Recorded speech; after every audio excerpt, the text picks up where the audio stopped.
মুহতারাম মুআজ্জাজ, রব্বে কারীম আমাদেরকে অসংখ্য অগণিত নিয়ামত দ্বারা আবৃত করে রেখেছেন, সেটা আমরা উপলব্ধি করতে পারি না। যেরকম ভাবে মাছের জন্য পানি আবশ্যক একটা বিষয়, পানি ব্যতীত মাছ বাঁচতে পারে না।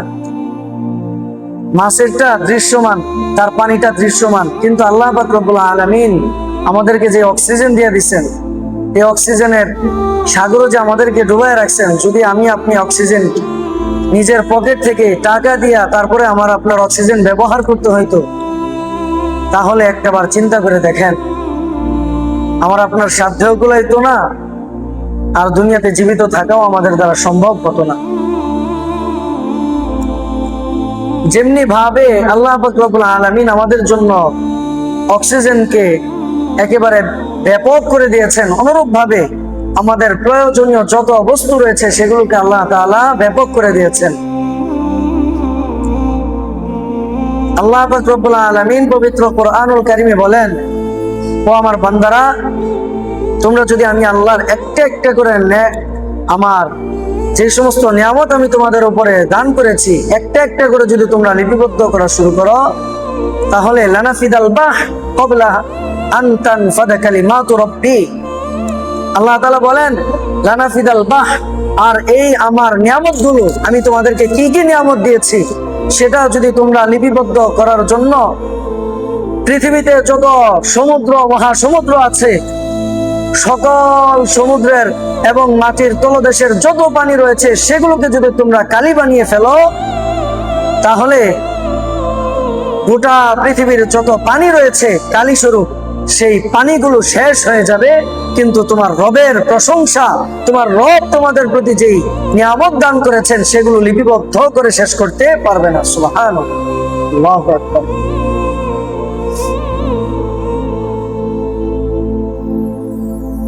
যে রব্বে কারীম আমাদেরকে এই নিয়ামতগুলো দান করেছেন, সে রব্বে কারীম কিন্তু আমাদের থেকে এই নিয়ামতগুলোর প্রত্যেকটার আবার পাই টু পাই আমাদের থেকে হিসাব বুঝে নেবেন। আজকে আমার আপনার যদি চোখ দুইটা বন্ধ হয়ে যায়, আজ থেকেই আমাদের হিসাব শুরু হয়ে যাবে, আজ থেকেই আমাদের কবরের জগৎ শুরু হয়ে যাবে। দুনিয়াতে আমরা কত আমোদ ফুর্তি করি, কত আনন্দের সহিত চলাফেরা করি, কিন্তু একটা বার যখন আমার আপনার চক্ষু বন্ধ হয়ে যাবে, তখন থেকে আমরা বুঝতে পারবো যে এই দুনিয়ার আসল হাকিকত কি। তখন আমরা বুঝতে পারবো যে এই দুনিয়া তো আল্লাহ তাআলা আমাদেরকে অহংকার বড়াই করার জন্য পাঠান নাই। আল্লাহ তাআলা কোরআনুল কারীমে সুস্পষ্ট ইরশাদ করে দিয়েছেন, ওমা খালাকতুল জিন্না ওয়াল ইনসা ইল্লা লিয়াবুদুন, আমি আল্লাহ মানব জাতিকে এবং জিনকে অর্থাৎ মানব জাতি এবং জিনকে, এই দুই সম্প্রদায়কে সৃষ্টি করেছি কেবলমাত্র একটা উদ্দেশ্যে, সেটা হচ্ছে আমি আল্লাহর ইবাদতের জন্য। সুবহানাল্লাহ, আর কোনো ভিন্ন উদ্দেশ্যে নয়। তবে আল্লাহ পাক রব্বুল আলামিন এমন ভাবে আমাদের উপরে ইবাদত বন্দেগীকে আবার চাপাইয়াও দেন নাই যে 24টা ঘন্টা তোমার দৈনন্দিন জীবনে আমি সময় দিয়েছি, 24 ঘন্টার 24 ঘন্টাই আমি আল্লাহকে দিতে হবে, এরকম বাধ্যবাধকতা করেন নাই। সেই 24টা ঘন্টার মধ্যে 5 ওয়াক্ত নামাজ, শুধুমাত্র প্রথমত 50 ওয়াক্ত নামাজ দিয়েছিলেন, সেই আলোচনা আপনারা শুনেছেন মেরাজের আলোচনায়। আল্লাহ পাক রব্বুল আলামিন আর হাবিব সাল্লাল্লাহু আলাইহি ওয়াসাল্লাম পয়গম্বর মুসা আলা নবিয়িনা ওয়া আলাইহিস সালাতু ওয়াস সালামের অনুরোধ রক্ষার্থে আল্লাহ পাক রব্বুল আলামিনের কাছে বারংবার গিয়ে এই নামাজকে কমাতে 5 ওয়াক্তে নিয়ে এসেছেন। আর সেই দিন মেরাজের সেই রজনীতে আল্লাহ পাক রব্বুল আলামিন ইরশাদ করে দিয়েছিলেন, আমার বান্দাবান্দীদের মধ্যে যারা সময় মতো 5 ওয়াক্ত নামাজকে গুরুত্ব সহকারে পড়তে পারবে, আমি আল্লাহ পাক রব্বুল আলামিন তাদেরকে 50 ওয়াক্ত নামাজের সওয়াব দিয়ে দেব। সুবহানাল্লাহ, আল্লাহু আকবার। বেশি কিছু চান নাই, 5 ওয়াক্ত নামাজ চাইছেন আমাদের কাছ থেকে আল্লাহ তাআলা। আজকে যদি আমরা জরিপ করি, শতকরা 10% মুসলমানও আমরা নামাজ 5 ওয়াক্ত যথাসময়ে জামাতের সাথে আদায় করি না। মেরে ভাই, দোস্ত, বুজুর্গ, মেরে চাচারা,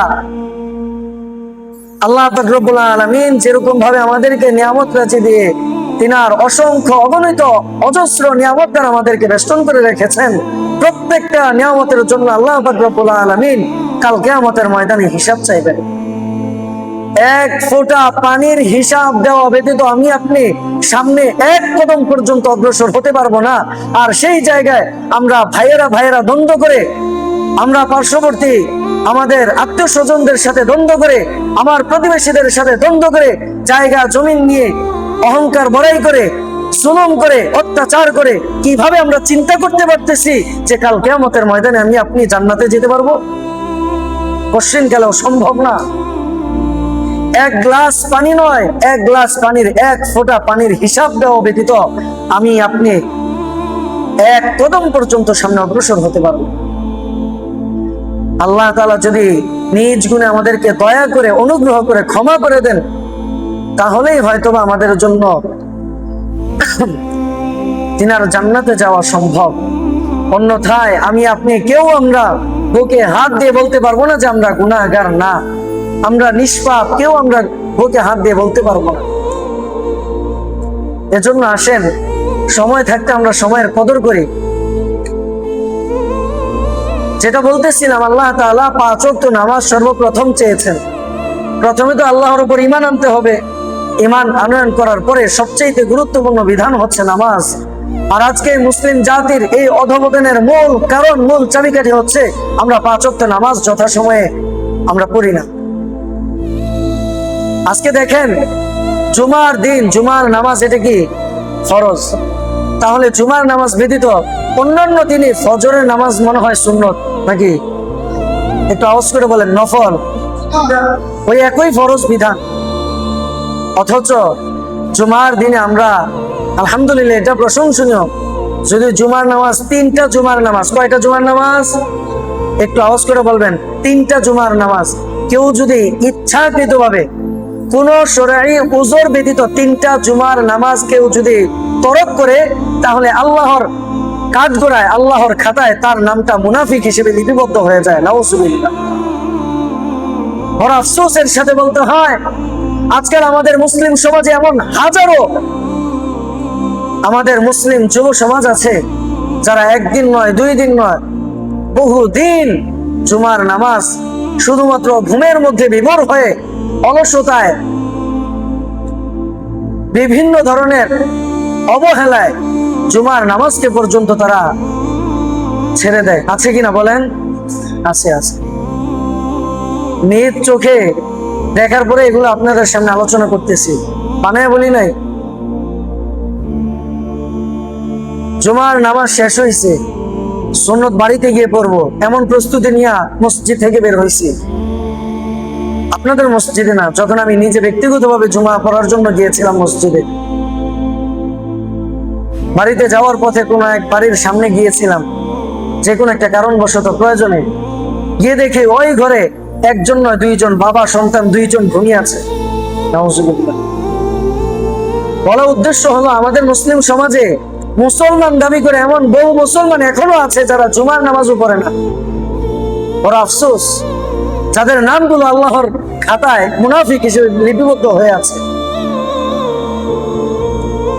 সেটা বলতেছিলাম, 5 ওয়াক্ত নামাজ যেরকম আমাদের জন্য ফরজ, জুমার নামাজও ফরজ, অথচ জুমার দিন কত মুসল্লি মসজিদ ভরপুর হয়ে যায়। জুমা ব্যতীত অন্যান্য ফজরের নামাজগুলো যেহেতু ফরজ না, সুন্নত নাকি, এজন্য হয়তো মুসল্লিরা আসে না। আল্লাহ তাআলা আমাদেরকে হেফাজত করেন।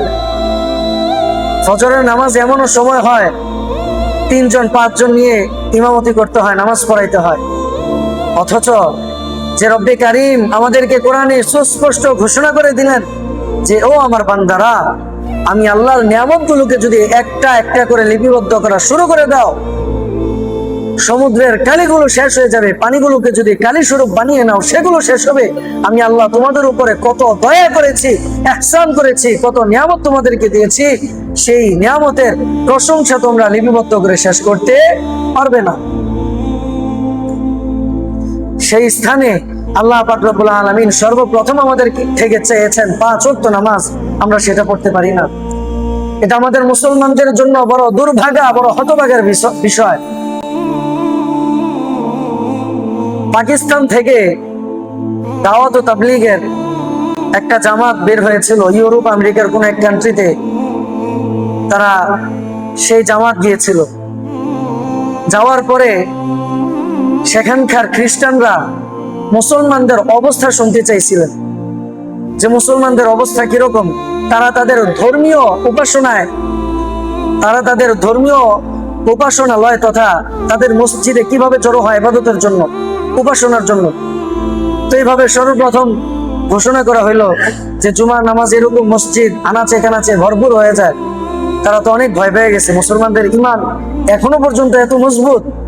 এভাবে পর্যায়ক্রমে বলতে বলতে যখন ফজরের নামাজের হিসেব আসলো, তখন ওই খ্রিস্টান যাদের রাষ্ট্রে পাকিস্তান থেকে জামাতটা গিয়েছিল, ওই খ্রিস্টানরা মুসলমানদেরকে বলতেছে, ও ভাই, তোমরা আগে নিজেরা, মুসলমানরা আগে নিজেরা ঠিক হও, তোমরা আগে নিজেদের ঈমানকে তোমরা মজবুত করো, তারপরে আমাদেরকে দাওয়াত দিতে এসো।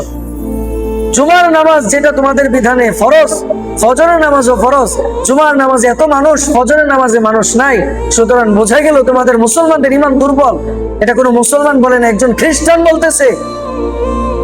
একজন খ্রিস্টান বলতেছে যে তোমরা মুসলমানরাই তো নামাজের ব্যাপারে উদাসীন, তোমাদের ফরজ বিধানের ব্যাপারে, আল্লাহর বিধানের ব্যাপারে তোমরা উদাসীন। যেই দিন তোমরা মুসলমানরা পরিপূর্ণ স্বয়ং সম্পূর্ণ হয়ে যাইবা, সেই দিন তোমরা আমাদেরকে দাওয়াত দিতে আইসো। আর আজকাল আমাদের দেশে কিছু তথাকথিত ফিতনাবাজ আছে, যারা দাওয়াত ও তাবলীগের এই মহান কাজকে তারা বিভিন্ন ধরনের অপব্যাখ্যা দেয়, বলে যে নবীজির দাওয়াত দিছে কাফেরদেরকে, আর দাওয়াত ও তাবলীগের যারা মেহনত করে তারা দাওয়াত দেয় মুসলমানদেরকে। আরে ভাই, আমাদেরই তো ঈমান ঠিক নাই, আমাদেরই তো আমল সহি নাই। দাওয়াত ও তাবলীগের মেহনত কিসের উপরে? আমলগুলো সঠিক করার উপরে। তো যেটা বলতেছিলাম, 5 ওয়াক্ত নামাজ আমাদের যথাসময়ে পড়া উচিত। আল্লাহ পাক রব্বুল আলামিন আমাদের থেকে সম্পদ যাদেরকে দিয়েছেন 40 ভাগের 1 ভাগ শুধু চাইছেন, শতকরা 2.5 টাকা মাত্র। মুসা আলা নবিয়িনা আলাইহিস সালাতু ওয়াস সালামের ধর্মে সম্পদের 4 ভাগের 1 ভাগই দিয়ে দিতে হইতো। কয় ভাগ? 4 ভাগের 1 ভাগ। কেউ যদি 1 লাখ টাকার মালিক হয়, 4 ভাগের 1 ভাগ কত হয়? 25,000। তাকে 25,000 যাকাত দিতে হবে। কত কঠিন বিধান ছিল! আল্লাহ তো চাইলে সেই কঠিন বিধান আমাদের উপরেও দিয়ে দিতে পারতেন, দেন নাই। মাত্র শতকরা 2.5 টাকা, 40 ভাগের 1 ভাগ। 40 টাকা 1 টাকা, আরো 40 টাকা 1 টাকা, 80 টাকার মধ্যে 2 টাকা, আর 20 টাকার মধ্যে আধা টাকা। এই 100 টাকার মধ্যে কত? 2.5 টাকা মাত্র। শতকরা 2.5 টাকা আল্লাহ তাআলা আমাদের উপরে যাকাত ফরজ করেছেন। অথচ বড় আফসোস আর পরিতাপের সাথে বলতে হয়, আমাদের দেশের শতকরা 50%-এর বেশি মুসলমান যাকাত থেকে উদাসীন, যাকাত প্রদান করে না। যদি সবাই নিয়ম মাফিক এবং যারা হতদরিদ্র গরিব মানুষ আছে, মিসকিন আছে, তারা যদি যাকাতের অংশটাকে তাদেরকে দিয়ে দিত, তাহলে আমাদের বাংলাদেশে কোনো, গোটা বিশ্বে কোনো দরিদ্র অসহায় মানুষ থাকতো না। কথা বলেন ঠিক কিনা? কিন্তু আমরা বড় লোকরা যারা ধনী, আমাদেরকে আল্লাহ তাআলা টাকা পয়সা দিয়েছেন, আমরা যাকাত আদায় করি না।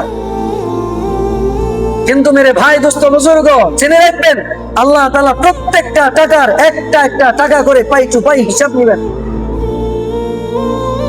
এত সোজা নয়, এত সহজ নয় যে আল্লাহ তাআলা আমাদেরকে এত ধন সম্পদ, টাকা পয়সা, সুস্থতা দান করেছেন, এত নিয়ামত দিয়ে আমাদেরকে আচ্ছাদিত করে রেখেছেন। সে আল্লাহ পাক রব্বুল আলামিন কাল কিয়ামতের ময়দানে একটা একটা করে আমাদের থেকে হিসাব নেবেন। কাল কিয়ামতের ময়দান অসংখ্য ভয় ভীতির একটা জায়গা হবে।